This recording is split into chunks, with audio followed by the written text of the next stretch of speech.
Y'all know what's going on. It's time for another episode of Doing Time with Joe. I'm your host, Joe Bacon. Welcome to the show, y'all. A gun is a promise. It's a promise of power, of respect, of a final answer to a complicated question, but it's a liar. The only promise a gun ever keeps is the one that ends in a cage or a grave. This is the story of one such gun, a simple .38 revolver. It started its life in a quiet suburban house, tucked away in a locked box in a veteran's nightstand. It was a memory of a different kind of war. A sleeping dog that hadn't barked in decades. But a sleeping dog can always be woken up. And the hand that woke this one up belonged to a kid named Leo. 17, skinny, with a hunger in his gut that wasn't for food. He was chasing to hide a quiet, numbing peace that came in the form of a little white pill. And that chase had left him broke, desperate, and reckless. He broke into that veteran's house on a Tuesday afternoon, the sun shining bright, the neighborhood quiet. It was a clumsy amateur job. He was looking for cash, for jewelry, for anything he could trade for his next fix. He found the locked wooden box in the bedroom. He smashed it open with the base of a lamp, and there it was. The .38, heavy, cold, and smelling of old oil and a long, quiet sleep. He didn't see a weapon. He saw an answer. He knew a piece like that was worth a few $100s on the street, enough to keep him high for a week. He tucked it in his waistband, his heart a frantic drum against his ribs, and he ran. The gun was now stolen. And his long, dark journey had just begun. He took it to a mid-level hustler named Mikey. Mikey was a man who was drowning in his own insecurity. He wasn't tough, he wasn't smart, but he wanted to be seen as both. He saw the gun, and he saw a shortcut to the respect he craved. He gave Leo $200 for it, and Leo was gone, a ghost disappearing back into the city's hungry maw. Mikey, the gun's second hand, didn't buy it to use it. He bought it as a fashion accessory. He tucked it in his waistband and let the handle peek out from under his shirt. It was a statement, a piece of jewelry. It made him feel like a man of consequence in a world that had always treated him like a nobody. A week later, he was at a dice game, and he got into a stupid argument with another dude from the block. Words got hot. Shoves were exchanged. And Mikey, feeling his new borrowed manhood on the line, did what he had been dreaming of doing. He pulled the gun and he didn't point it at anyone. He just showed it. But that was enough. The argument died. The other man backed down. And in that moment, Mikey felt like a king. He didn't realize that he had just turned a stone piece into a dirty one. The gun was now hot, a liability. It had been used to threaten, to intimidate. It had tasted the street, and it was ready for the next and more dangerous hand that was waiting for it. The heat from that dice game was too much for a man like Mikey. He wasn't built for that kind of trouble.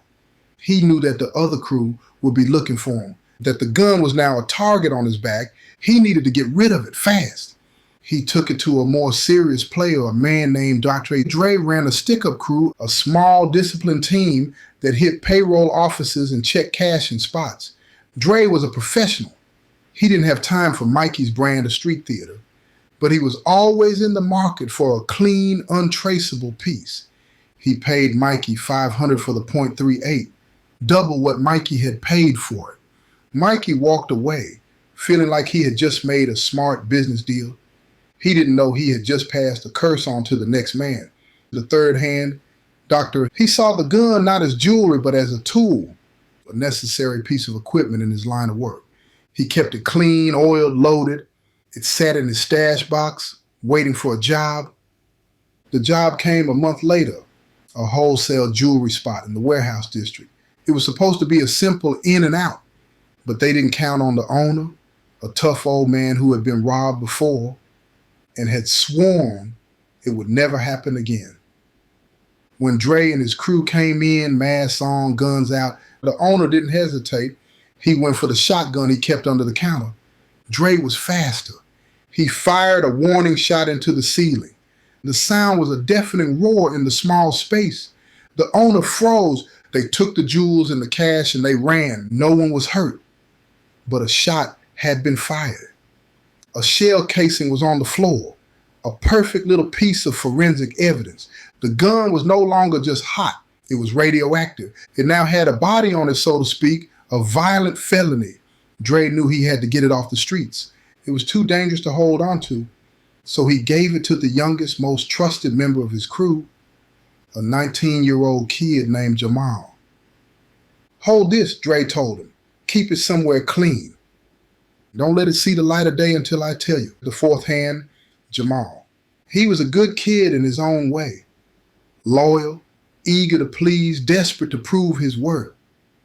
He took the gun, understanding the weight of the responsibility. He was the keeper of the crew's biggest secret. He hid it, wrapped in an old t-shirt in the back of his closet. But the gun had a presence. He could feel it in his small apartment, a dark, seductive energy. One night he took it out. He held it in his hand, felt the cool, heavy weight of the steel. It felt like power. It felt like respect. It felt like everything he was chasing. He started carrying it, not to use it, just to feel it.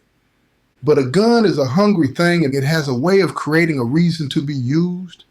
And for Jamal, that reason came on a Saturday night at a house party in the form of a stupid argument over a girl.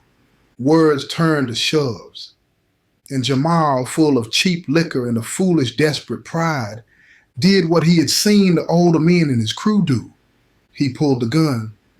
The other kid laughed. "You ain't gonna shoot me." And in that one single stupid moment, pride pulled the trigger. The shot was a deafening crack. The kid crumpled to the floor. The party scattered in a wave of screams. And Jamal was left standing there, the gun smoking in his hand, the terrible, irreversible truth of what he had just done, crashing down on him. The hot handgun had just claimed its first and only body, and its long, dark journey was about to lead back to every hand it had ever touched. The world narrows to a pinpoint after you take a life.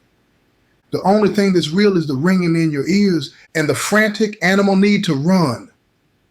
Jamal ran. He tossed the gun into a storm drain, the splash of small final sound in the night. He ran until his lungs were on fire, until the whole world was just a blur of streetlights and fear. But you can't outrun a body. The police were on the scene in minutes. They found the shell casing from the .38, and they found a dozen witnesses from the party, all of them scared, but all of them with the same name on their lips, Jamal. They picked him up the next morning, sleeping on a park bench, a lost boy with the ghost of a murder in his eyes, and he didn't fight. He didn't lie.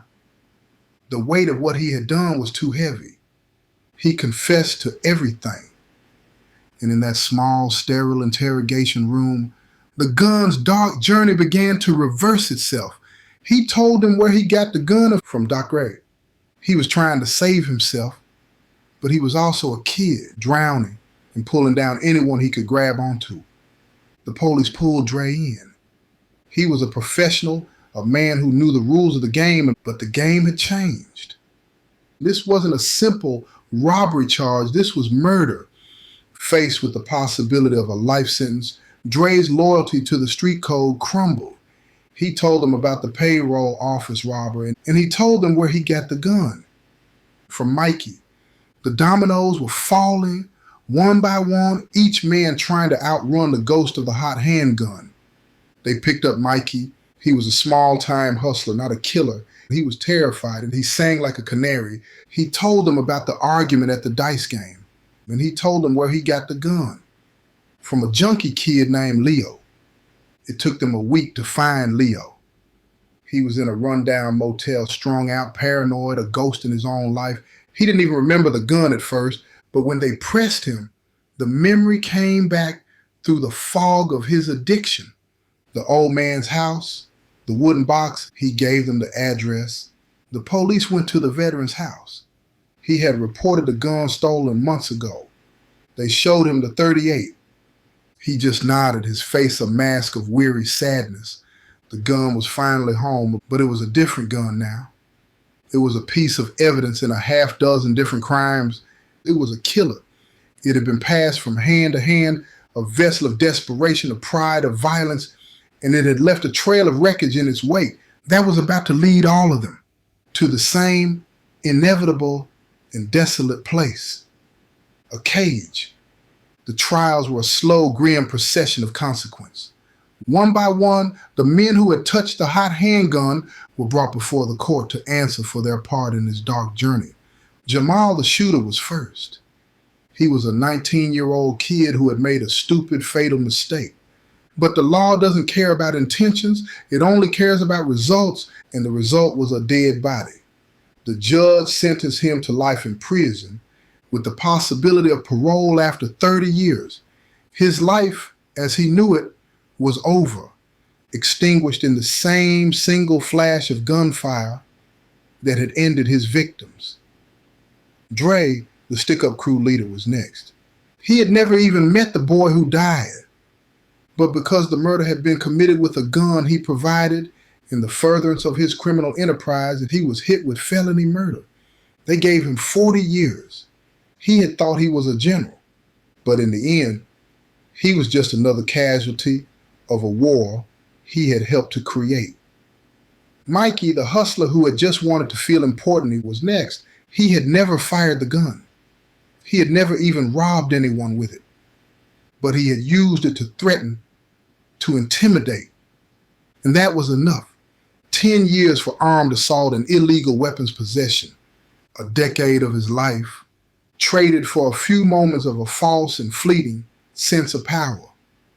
And Leo, the junkie kid who had started it all, the one who just wanted $100 for his next fix, he got 5 years for burglary and theft.